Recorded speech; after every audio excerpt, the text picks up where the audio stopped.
आज मी सांडगे बनवणार आहे। तासनतास डाळ भिजवायची गरज नाही, अगदी झटपट होतं।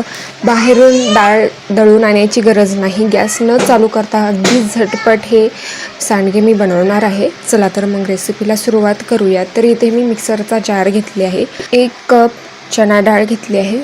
आधीच हे चणा डाळ स्वच्छ धुवून नंतर हे सावलीमध्ये वाळवून घेतलेलं आहे आणि अर्धा कप आपण हे मिक्सरच्या जारमध्ये टाकून याचं जाडसर असं वाटण बनवायचं आहे। एकदम पावडर नाही बनवायचं, जाडसर असं वाटण बनवून घ्यायचं आहे डाळीचं। तर आता हे वाटलेली डाळ एका परातीमध्ये काढून घेऊयात आणि उरलेली डाळ परत एकदा आपण जाडसर असं वाटून घेऊयात।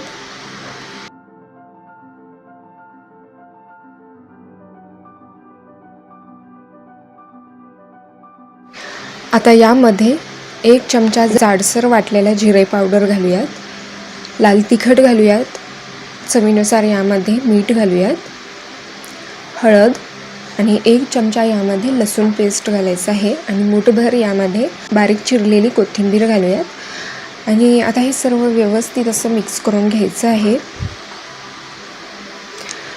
सर्व चांगलं असं मिक्स करून झालं की थोडं थोडं पाणी घालून आपण याचं पीठ मळून घेऊयात।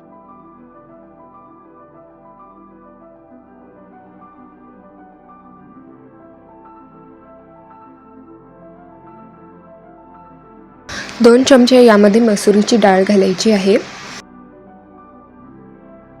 मसुरीची डाळ किंवा मुगाची डाळ घातलं तरीही चालेल। व्यवस्थित यामध्ये आपण हे मसुरीची डाळ मिक्स करून घेऊयात आणि लागेल तेवढं पाणी टाकून आपल्याला याचं पीठ मळून घ्यायचं आहे। या पिठाचं टेक्स्चर थोडंसं रवाळ आहे, त्यामुळे यामध्ये आपल्याला पाणी टाकून काही वेळासाठी झाकण ठेवून आपल्याला हे बाजूला भिजत ठेवायचं आहे। तर 10 मिनिटे मी इथे हे पाणी टाकून चांगलंसं भिजवून घेतलेलं आहे।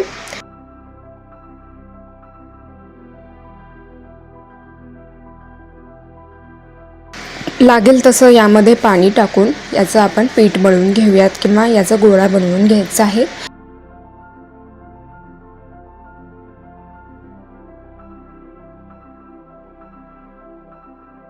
तर इथे हे या मिश्रणाचं पीठ मळून झालेलं आहे।